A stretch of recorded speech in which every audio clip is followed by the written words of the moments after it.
Okay, welcome sa another vlog. Ngayon, ang maggagawa ko ngayon ng CVT cleaning ng inaman ko na yung grabe na nakakaalog utak na vibration dahil sa dragging. Ang mileage niya nasa 11,000. Nung una medyo hindi malala yung kanyang dragging, pero ngayon medyo ano na siya, medyo malala, kaya ang gagawin ko ngayon ay CVT cleaning ko siya.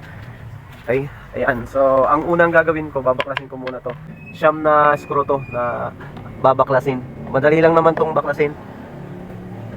Ayan. Ayan, so naalis ko na lahat ng screw. Ayan. Ito yung cover. Naalis na yung cover. Ayan, ito yung kanyang L filter. Sabi muna natin yan. Okay, ang next na tatanggalin natin, itong cover na to. Tanggal na siya. Ayan. So, yun. Dito pa lang makikita mo na grabe yung kanyang dumi. Ayan, oh. So, ito yung next kong babaklasin. Ayan. So, dito gagamit ako ng 8mm. So, ayan. Mayroon dito, natabaklas ko na. Siyam na tornilyo na 8mm. Ito yung mga tornilyo na naka-cover dito. Ayan, so pwede ko nang tanggalin yung cover. Okay, ayan, natanggal na yung cover. Ayan. So, ayan, grabe kadumi. Talagang ang kapal ng kanyang alikabok. And so, ganun din dito. Grabe, ayan, nakaipon na siya ng makapal na dumi. Tsaka dito kung titingnan, may bakas ng belt, siguro humahampas ito kasi meron siyang bakas. Okay, so kung ang cause ng dragging ay sa dumi lang, dapat maalis siya. Pero kung may ibang problema yan, kahit linisin natin to, mangyayari pa rin ang dragging, kasi ibig sabihin mayroong problema dyan sa ano. So sa ngayon, ang gagawin ko ay i-cleaning ko siya. Titingnan ko kung yung talagang cause ng dragging ay yung dumi lang. So babaklasin ko naman ito. Ito yung next ko na babaklasin. At ito, para ma-pull out ko yung belt at makita ko na rin yung loob dito. Okay guys, so wala akong pang baklas dito sa mga to. Kaya ang ginawa ko, nag-modify ako. Nagmo-modify lang ako ito, stopper. Kasi wala akong tools na pang Y wrench. So ang gagawin ko, gagawa lang ako ng stopper dito sa mga to. Para pangontra lang, para maano ko siya, mabaklas ko siya. Okay, so susukatan ko na siya. Okay, ayan, na buksan ko na. Guys, ang ginawa ko lang dito, ito improvise lang. Ayan. Ayan, ito yung pangtukod dito. Pangontra lang para hindi umikot ito. Kasi ito medyo matigas. Ayan, na ano ka na siya. Napihit ko na siya. Natanggal na siya, ito na. Ayan, wala akong white tools, kaya ito lang ang gamit ko. Para lang pangontra, para hindi umikot. Ayan. So, ayan na siya. Ayan, so natanggal ko na. Ito, wag lang ito anuhin, magkakapalit o wag ilalayo, kasi dapat talagang pag dito dapat sama-sama lang para pagbalik mo hindi ka mahirapan. Kasi pagka hindi magkasama yung mga ano gamit no binaklas mo, pagbalik mo mahirapan ka diyan. Ayan, so ito na siya, tanggal ko na. Ayan, so ito 'yon. Ayan, so ito wala naman, nakita ko okay naman. So, ilagay ko siya dito. Yan, para hindi mahirap ibalik na ganyan yung position. And then ito, ayan. So, ito na yung kanyang belt. Ayan. And then, luluwagan ko muna ito para mabaklas ko itong. Okay, so ayan, ito, kinalso ko lang din dito. Tapos gamit yung 24, pinalo ko lang ng ito. Sisiguraduhin lang guys, pagka ganyan mag DIY kayo, alam nyo yung direksyon ng pagbukas. Kasi pagbukas ang ano nyan, sa paghampas mo, yung impact, kaya yan lumuwag.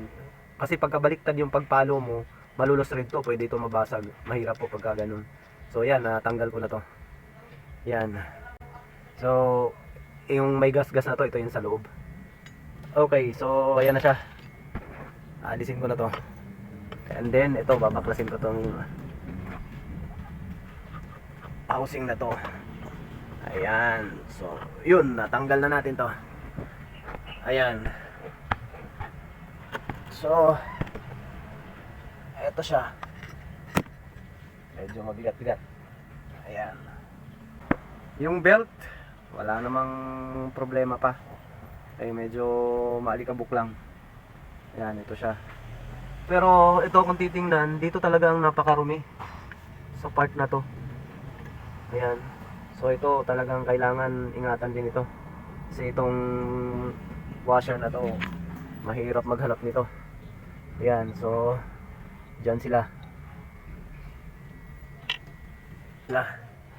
So ito yung lilinisan ko mamaya. Ayan. So para hindi mahirap magbalik. So nakaganyan ko siya para alam ko kung paano sila ibabalik. Ito, ayan, ito yung dumi. So ang panglilinis ko lang dito ay gasolina para matanggal ito. Iwasan lang yung mga o-ring na yan na yung ibang goma na tamaan ng gasolina para hindi siya lumubo. Kasi pag yung goma guys tinatamaan ng gasolina, namamagasa tapos nagiging marupok. Ayan, so ito naman, ayan, ito na siya. Ayan, so mamaya tanggalin ko to kasi lilinisin ko yung gitna nito. Simulan na natin maglinis. So ang gamit ko lang dito guys, unleaded na gasolina. Ayan, ito lang yung gamit kong panglinis. Okay, iwasan lang natin na mabasa yung mga goma para mambot. Ayan. So, dito na siya sa tuyo. Okay. Ito yung ano niya. Talagang napaka dumi. Para sa nang nagpuputik na. Ayan, so dito na to. Sunod ito. Ayan. Okay. So eto lahat lilinisin natin. Siyempre yung parang na to.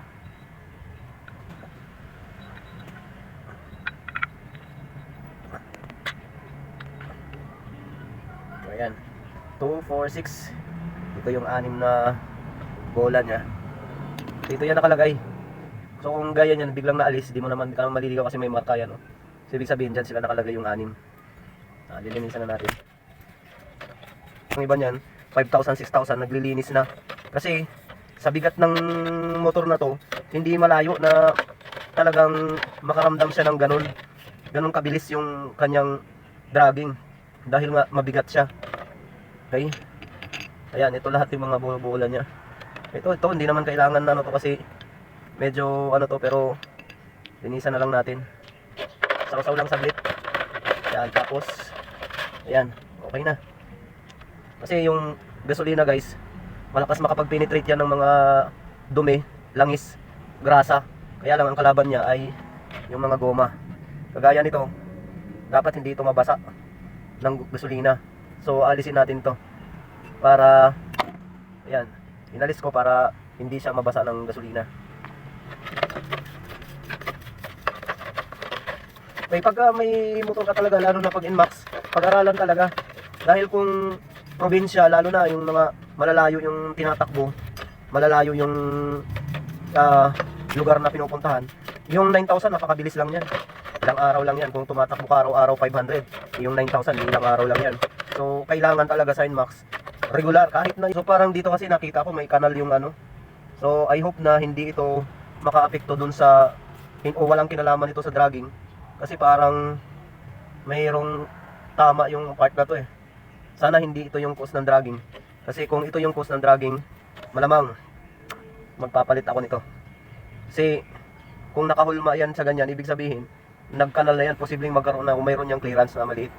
Ayan, sana hindi yan yung dahilan. Is may basahan akong tuyo. Kasi para pagdating dito, ano kaagad sila, tutuyo agad. Ayan. So ito naman, talaga nag-iipon ng madaming ano to yan. Nag-iipon ng madaming dumi. Kasi yan. So yan. Tinutuyo na natin ito. Natin ito. Ayan. So ito yung susunod natin. Part na to. iiwasan natin yung mga goma na matamaan. Ayan oh, sama-sama na siya, dumami na. Ayan oh, parang sabaw ng pusit. Okay, dito kailangan mo talaga ng ano, ng paintbrush. Kasi yung mga singit-singit hindi basta-basta na natanggal yung dumi. Ayan oh. Okay, so ito ang ginawa ko, grinasahan ko lang yung gitna. Hindi ko na siya kinalas, pero nilinis ko na rin. Hindi ko na siya binaklas kasi nilagyan ko lang ng grasa. Dahil nakita ko naman yung problema kung bakit grabe yung kanyang dragging.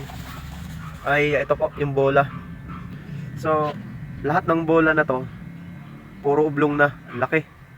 So, ang lalaki ng tama. Ayan oh.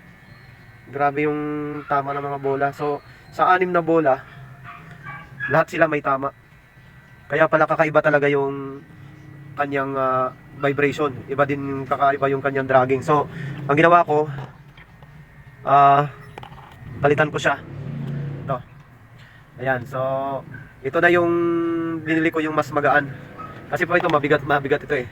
So, ang binili ko mas magaan. So, sana sa dragging na yun, hindi lang yung dumi, kundi yung pagkaoblong ng mga bola na to. Hopefully yun yung dahilan ng kanyang sobrang dragging. So palitan ko na siya. Ito ipapalit ko na mas magaan. Okay, so ibabalik ko na siya. Okay, so ito alisin ko to. Yan.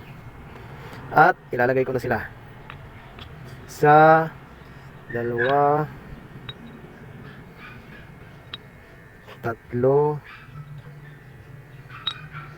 4, 5, 6. Ayan. So nilagay ko na lahat yung 6 na bola. Dati kulay itim. Ayan o, ngayon kulay puti. Okay, so kabit ko na siya. Ayan. Nandito na sa loob yung bola. So ibabalik ko na siya dito sa loob. Ayan. Kakabit ko na siya ulit pabalik. Dito malinis na. So sobrang linis na dito. Wala na dapat makikitang problema nito kasi maayos naman lahat. So ibabalik ko na lang. Yan, so ito yung driver pag ganito yung arrow. So itong ano natin dito yung kabit. Ayan, so ay kabit na to.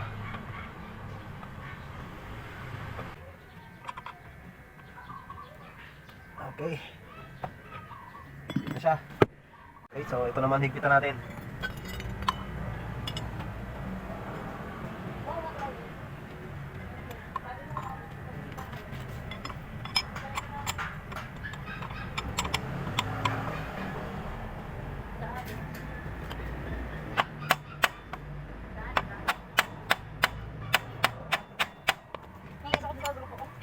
Ayan, so mahigpit na to. Ayan, so mahigpit na to. Mahigpit na rin ito. Ayan, so dito kasi dapat may 3 thread na lalabas para talagang mawala yung, kasi kailangan sa loob nakadikit. Dapat walang gap dito. At hindi dapat to, kasi malalaman mo kung may gap dito sa loob kasi ito aalog to eh. So, ayan, okay na siya. Nakalapat na siya. Pwede ko ngayon yan ayan. So, ayan na siya. Pwede ko siyang i-test ngayon para malaman. Ayan. Andar na siya. Malalaman ko pa yan mamaya kasi itatakbo siya. Tingnan ko kung nawala pa yung kanyang dragging. So, balik ko na muna yung mga takip. Okay, ayan. Naikabit ko na. Yung kanyang air cleaner na lang. Okay, balik ko na siya. Okay, ayan. So, naibalik ko na to. Okay na, nasilbiti cleaning ko na. So, anytime, pwede na ulit ilaban yan dahil bago na rin yung kanyang bola. So, yun lang.